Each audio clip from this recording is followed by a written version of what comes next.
Welcome back, Tangerinies. If you're new here, my name is Maddie, this is Jordan, and behind us is our Siberian Husky, Laska. After some reflection, these are the things that we've learned in 2020 after 9 weeks in quarantine. The first extremely important lesson that I've learned in 2020 is that I can get so bored that I will try to plant black beans. And the next important lesson that comes with that is black beans grow like weeds. What the actual F? Check this out.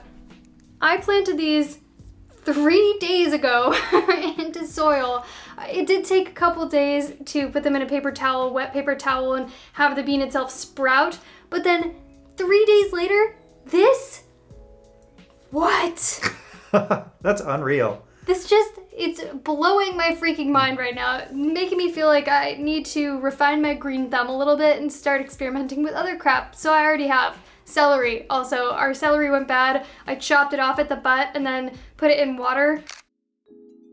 And I already have celery sprouting up too, so there you go. On a little bit more serious note than beans, it's been pretty fascinating to me to see recency bias in society. Recency bias is you tend to overestimate something that has happened recently and underestimate the probability of something happening that hasn't happened for a long time. Before this pandemic happened, it would have been totally out of the realm of possibilities that something like this could possibly happen to most people. And then now that it's going on, I'm hearing a lot of it's going to be like this forever. Life is forever changed. I see this happening a lot in our comments section of people saying, well, I hope you enjoyed the good life as a travel vlogger because travel vlogging's dead. I think that's a really short-sighted view of this. Fast forward a year or two from now, I think we will have moved on. But anyway, this is something that's always been the case in society, but the pandemic really highlighted this for me. Another lesson that I have personally learned is that I need more non-travel related hobbies. And basically, since we started Tangerine Travels, travel has become our life, and working on Tangerine Travels has become our life. Planning, being on trips, going all over the place, making videos about it, and that takes up a lot of time. So basically every hobby I had before starting this whole Tangerine Travels adventure, I put those on the back burner and I haven't been focusing on them at all. Part of that is because we can't take all of the things required for those hobbies with us from place to place to place, but just the fact that travel and then everything that goes along with it and our channel, it takes up so much time. I have just totally shove those things aside. But then when you're in a situation like this where we've now been in quarantine for 9 weeks, then you start to realize, wow, I really don't have any hobbies apart from travel. And when you can't travel, that kind of becomes, a big bummer.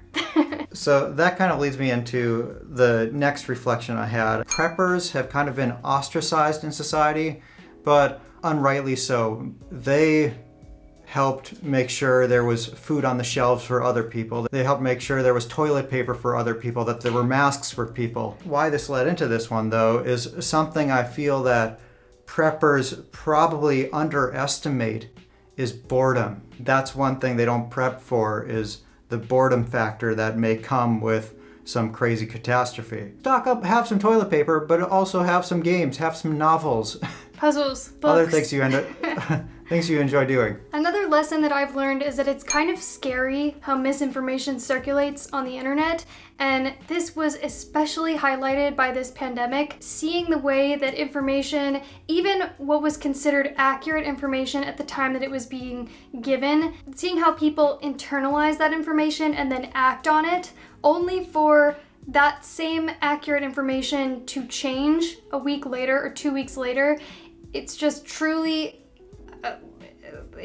Let's take one example, masks. At the beginning of this pandemic, it was thought that masks made it more likely for you to contract the virus, or that they weren't effective for people who didn't have it, various things like that. So then people were anti-masks, and then anybody who got masks were reprimanded for it, basically for taking them away from healthcare workers. But then fast forward a couple weeks later, and then all of a sudden entire societies are being mandated to wear masks because it is the best practice in this type of a situation. So to see the shift of information like that and really how people act, it's just wild to see how people are influenced by information online, especially on social media. This has a lot of similarities with another one of my reflections, and that was how fascinating it's been to watch the herd move and watch the herd act. This is probably going to get me in a load of poo because this is basically generalizing all of society. With that said, let me generalize. Back in January, if you were warning about the coronavirus, you were labeled a conspiracy theorist. Even YouTube was removing videos about the coronavirus because they didn't want the conspiracy theory. Later, they ended up changing their thing and allowing coronavirus videos and only removing the things that they then considered a conspiracy theory. But, for example, and by the way, discouraging creators from posting about the coronavirus by demonetizing all videos. In the beginning, when Vegas shut down right before our eyes, we posted a video about it. That got demonetized. We submitted it for review and it still remained demonetized. Just a few weeks later, we were then all of a sudden allowed to post about the coronavirus. So you can see companies like YouTube controlling the flow of information. Which is a whole other can of worms, a whole other topic for another day. But but that doesn't really have to do with seeing the herd move. So in January, if you thought the coronavirus was a problem, and in February too, you were a conspiracy theorist. But come mid-March, it was really starting to shift, and then most people were getting on board that, hey, this is a big problem. In March, people were like, don't wear masks, like you were saying. People were being reprimanded for wearing masks. Fast forward to April, then all of a sudden, how dare you not wear a mask? Now it's May, the herd is splitting. Now the herd is splitting like we need to keep everything closed, or this is a scam and we need to open things up. I've just found that all fascinating. Basket, you're being really cute. Look at her. No. Okay, head scratch. The next thing I learned in 2020 is if you have gift cards, use them because you don't know if that company is going to be around tomorrow. We've seen a lot of companies going bankrupt. Corporate debt's at an all-time high. When times are good, debt is fine. Earnings are growing every year. You can continue to pay off that debt and continue to service that debt, and it's no problem. But I think companies got a little too lackadaisical in their finances, took on too much debt, and now after one bad quarter, we have a whole bunch of companies on the verge of going bankrupt. Something else I've learned in 2020 is that a lot of you are enjoying your chirp wheel. We mentioned this in our quarantine vlog that we did a couple weeks ago, that this is like our traveling chiropractor, and it works so well, so much better than a foam roller to get all the cracks and align your back. And you just roll your back on it like this. It doesn't totally substitute a chiropractor, but it's almost as good. But anyway, we also wanted to say thank you for everyone who's used our link to buy a chirp wheel. We really appreciate that because we're an affiliate for this company because we love this product so much.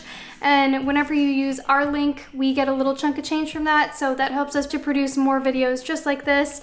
If you're interested in getting some of these puppies, we will put our link down below in the description. Oh, and important note, these are available on Amazon, but they're actually more expensive. So using our link will take you directly to the company's site, which is a cheaper price. The next lesson that I've learned in 2020 is that I probably want to start cooking more of my own food at home. And I have to give a little bit of background here.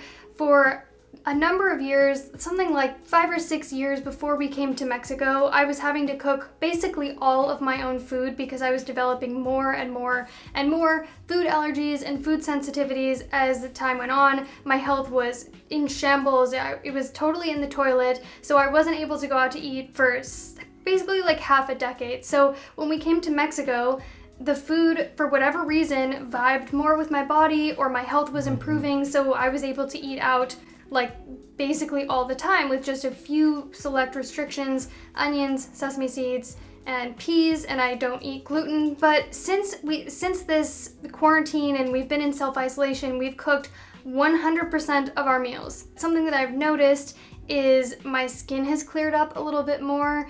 I know we're eating a little bit healthier now because we're controlling everything that we're eating and the ingredients, what oils we're using in cooking and everything. I don't think that I'm gonna give up Mexican food by any means because it's freaking amazing. Some of the best food that I've ever had in the world, but I do think I'd like to shift more towards cooking at home a little bit more to save money, to kind of have some more like downtime for ourselves among all the travel and stuff that we're doing, and to have a little bit more of that control over the types of ingredients are going into my body. I do like eating out, but I also like knowing what's in my food.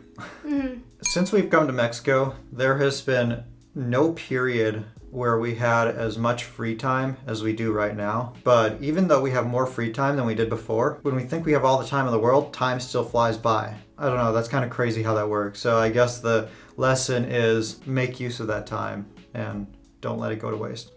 And speaking of time, another lesson that I've learned is that the longer we are in isolation, the more my sanity deteriorates. Humans are not meant to be locked up in tiny boxes, aka houses and apartments. They're meant to socialize. We're meant to interact with other people on a day-to-day basis. It's even scientifically proven that your life expectancy will be shorter if you don't have a lot of friends, you're not being social. And probably also people who can exercise live longer than people who don't. True. So I think part of this is for that obvious like psychological and human reasons. But the other thing is we were just about to leave and continue on our travels. So we got rid of basically everything that were activities, like puzzles, my paints for painting, doing art, basically any possession that we had that was not absolutely essential that we needed in our suitcase, we got rid of. So that meant now we're forced to be in an environment with less, like I was talking about earlier, fewer hobbies, less things to do, and so the routine starts to feel a lot more mundane, stuffy, and to me almost it's like I'm dealing with this existential crisis almost, like what is the meaning of life? What is the point of all this? I can feel the depression slowly creeping in and some of my happiness dwindling on a day-to-day basis. Not to make this too glum, but that's kind of where I'm at after 9 weeks trapped inside with no human interaction besides these two. Thank goodness for you and Laska though. Is she a human? I mean, she's kind of like human. She talks sometimes. She does. But you know, what I do have to say is I'm thankful I have you and thankful that we have Laska, because I can't even, like, our situation is not bad compared to somebody who is, like, literally by themselves and doesn't have the resources they need or that are sick. So I try to count my blessings at the end of the day instead of focusing on the negative aspects of the situation. But it's getting a little bit harder day after day. Another lesson I've learned in 2020, seeing that the actions that the Federal Reserve and the U.S. government have taken during this coronavirus, it tells me that they don't care what happens to the US dollar. The lesson here is that I need to be very careful with our investments and looking into the future to not be relying on the success of the dollar for our well-being. I think it's also kind of crazy how the average person has absolutely no idea who the Fed is, what they do, why they do it, the lack of checks and balances there. And I would fall into that category as well, because if it wasn't for you taking the time to educate me on it and explain what it is that's going on behind the scenes, I would basically think, for instance, recently with the stimulus check that was sent out, it would be like, woohoo, free money, thanks to the president for pulling this out of his pocket and giving it to me, when in reality that's not even remotely close to what's happening. They're just printing it out of thin air. Which leads to inflation, basically giving you money but taking money away from you at the same time by devaluing everything that you currently have. Yeah, and the whole thing about how money's created, the Federal Reserve, the Treasury, how they're intertwined in the big banks. It's a really complicated and convoluted subject, so it's pretty hard to understand, but I do think it's important to try to understand it for your financial well-being. And another lesson that I've learned in 2020 is that I really enjoy going for daily walks, and this is something that we learned... Shh. She didn't hear. I completely forgot to spell it out. Laska's in the room here. She goes bananas when we mention that word because it's her favorite time of day. And now it's my favorite time of day, considering we're trapped inside basically 24/7, well, 23/7. We're trapped inside 23/7 except for that one lovely hour where we get to go outside in the very hot and humid Puerto Morelos, Quintana Roo. And it's like we're in prison and that's our yard time. Our yard time, literally is.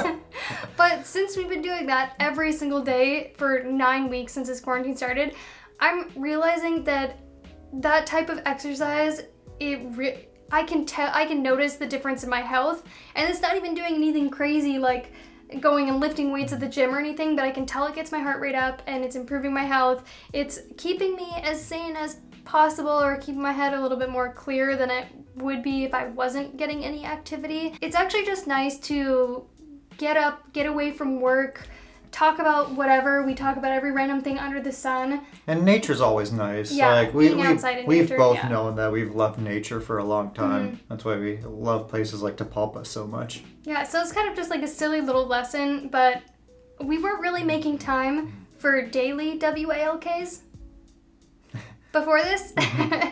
It's silly, but it's meaningful. It is, because even something as little as like whenever we go to Vegas, I come back, and even though we're eating at the buffets and I'm eating like 47 pounds of bacon every single day, and we're drinking and having lots of sugar and stuff, and generally not being very healthy while we're there, I come back and it's like, oh my gosh, I feel like I've lost like 5 pounds. Like my clothes are fitting looser, my body just feels better, my metabolism's higher, but it's probably because we're doing so much walking when we're there. Like 30,000 steps a day compared to our regular 10,000 steps.